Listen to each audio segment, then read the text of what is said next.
Hey guys, what's up and welcome back to my channel. So for today's video I am super excited because we are going to be reviewing the new Nomad Fuji 5 Lakes palette. So if that sounds like something you guys are interested in seeing, then keep on watching.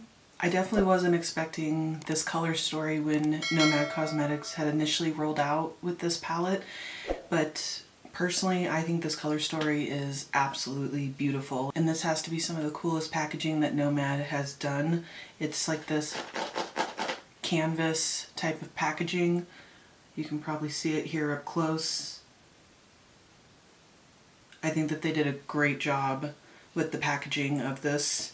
And then inside, I absolutely love this color story. I like the fact that inside of this palette that we are getting kind of a mix of cool and warm tones for fall. I can definitely also see this being kind of a winter palette as well with the cooler tones in here, but you can definitely make some warm fall inspired looks with these reds, yellows, and oranges. So I'm super excited to dive into this palette, so I'm going to zoom you guys on in and we're going to do a look with this palette. An Artist's Autumn Palette. Welcome to Fuji in fall. 15 shades of warm autumnal hues juxtaposed with the cool mountain and lake tones, all formulated with extra fine pigments for beautifully blendable colors and rich payoff. 9 vivid mattes, 5 luminescent shimmers, and 1 sparkling duochrome, inspired by the beautiful fall foliage at Mount Fuji and its surrounding lakes. Infused with Camellia japonica seed oil to help make skin silky smooth, cruelty-free and vegan, 100% plastic-free from our house to your house. And it retails for $44. Alright, so I went ahead and did my brows on my eye base off camera, and now I am so excited to dig into this beautiful thing right here. So I'm going to try to utilize as many colors in here as I can. So I think to start out with, for the crease, I'm going to go into this shade right here, and this is called Fuji Goko. I think the very first time that I got a Nomad Cosmetics palette was actually probably 6 or so years ago in my BoxyCharm. I got their Berlin Underground palette and I really liked their quality, and from that point forward I just started collecting more and more of their palettes. And I think now, with the exception of one of them, that Shanghai palette that they had discontinued right after they launched it, is the only one that I don't have. I absolutely love this brand. Their quality of their shadows is so good. And they're definitely one of my favorite indie makeup brands, and they have been for quite a long time. But there's always some amount of jealousy in my soul how they are able to travel all over the world, because that is definitely one of my lifelong dreams, is to be able to travel more. And hopefully I can make those dreams a reality one day. But I really love how this brand, it's a really pretty shade, but I really love how this brand, the owners, they take their son and they travel all over the world, and then they do palettes based off of the destinations that they visit.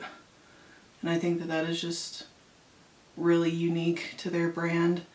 And then the other nice thing is that a lot of, I think all of their eyeshadows, with the exception of, I believe, their last round of Air palettes, benefited some type of charity. And I think that that is really honorable of this brand to do, to put some of their proceeds towards charities. Alright, I think that that shade laid down really nicely, so I'm going to do a different shade for here in the inner portion of the crease. And I think for that, I'm going to go into this red shade right here.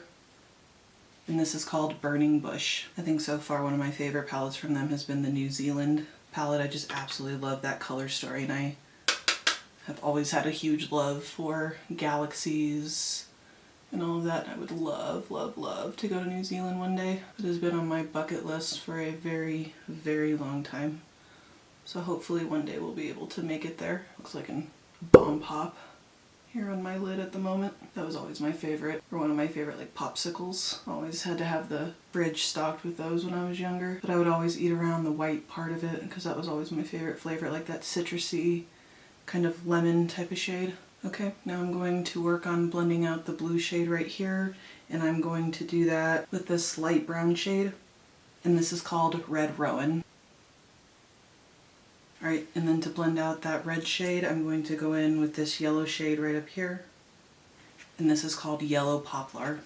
I always try to collect all of these palettes whenever they come out because I love supporting a lot of the indie makeup brands, and this has definitely been one of my favorites for a long time. So far all of these matte shades are blending out really nicely. They're blending together really nicely. Not having any problems with any patchiness. They have such good quality eyeshadows, both their mattes and their shimmers. I think I might do kind of like a colorful halo eye look today. So for the outer corner, I'm probably going to butcher this name, and I apologize, but I'm going to go in with this shade right here, and this is called Mount Hoey. I'm just going to pack this onto the outer portion of my lid. It has really good pigment. I'm really biased towards this brand. I don't think I have any palettes from them that I don't like. I definitely have every intention of supporting this brand for as long as they're around. Alright, we'll work on blending that out in just a minute. Now I'm going to add a darker shade to the inner corner, and I'm going to go into this shade right here.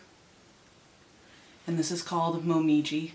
And now I'm going to do the same thing with that shade and just pack it into the inner portion of my lid. I really love like these kind of wine burgundy type of red colors. I always wish I had more lid space, but I don't. I really try not to let that deter me from doing makeup that I like doing. Alright, now I'm going to go back into the crease shades that I used for the red and the blue, and I'm going to work on blending those shades out.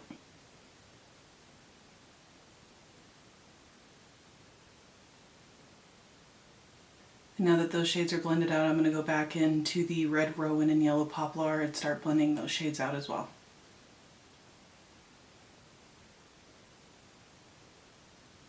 Alright, I went ahead and laid down some NYX glitter primer, so now I'm going to go in with a shimmer. And again, I'm almost certain I'm going to butcher these names, so I do apologize. I'm going to take one of the blues and put that right next to the dark blue shade on the outer corner, and I'm going to go in with this shade right here. And this is called Kawaguchiko. I really like the mix of warm and cool tones in this palette. I think when a lot of people think of fall, they think mostly of like the warm, you know, red, orange, yellow type of tones. But I definitely think some of the cooler tones can be integrated into fall as well. That's just so pretty. And next, to put right next to that shade, I'm going to go in with Fiery Maple.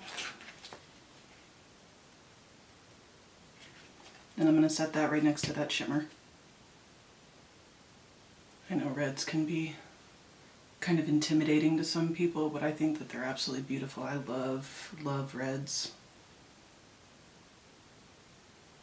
Alright, I'm going to go in with one more shimmer and put it right in the center of my lid, and I'm going to go in with this really beautiful golden color right up here in the corner, and this is called Golden Ginkgo. I've always liked mixing a bunch of shades together, but again, I absolutely love color, and I realize that that is definitely not for everybody. It is so pretty. I'm really liking how that turned out. Alright, I'm going to go ahead and finish the rest of my face off camera. I'm going to do my lashes, and then we'll come back and we'll finish off the inner corner brow highlight as well as the lower lash line. Alright guys, I'm back, so I finished the rest of my face off camera, and so now I'm going to finish off the inner corner brow bone and the lower lash line. So for the lower lash line, I want to do something a little bit different, and I think that I'm going to go in with this kind of orange shade down here, and this is called Burnished Beach. It's a really pretty orange. Right, and then to blend out that shade, I'm going to go into this kind of greenish yellow shade right here, and this is called Koyo.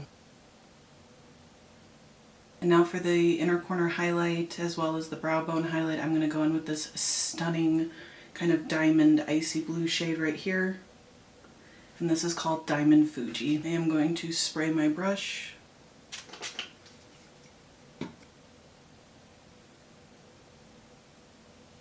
Alright, I'm just going to finish off my lashes and I'll be right back. Alright guys, and this is the final look. I'm really happy with how this turned out. I really love the shimmers in this palette. I think they're absolutely beautiful, and the mattes performed very, very nicely. Nomad shadows do tend to work really well without a glitter primer, so that's something that you don't have to do. I just choose to because of how oily my lids are. But overall, I think this palette performed really, really nicely. Again, I love the outside packaging, how it looks like it's painted on canvas. absolutely beautiful. And then if you love color, this color story is absolutely going to be for you. The mattes performed really nicely. The shimmers were absolutely beautiful. And overall, I'm extremely happy to be adding this to my ever-growing Nomad collection. So if you've been eyeballing this palette, I highly recommend that you go pick it up. But yeah, guys, thank you for watching another one of my videos today. Make sure to subscribe to my channel. I do upload about 3 to 5 times every week, and I hope to see you guys in my next video. Bye, guys.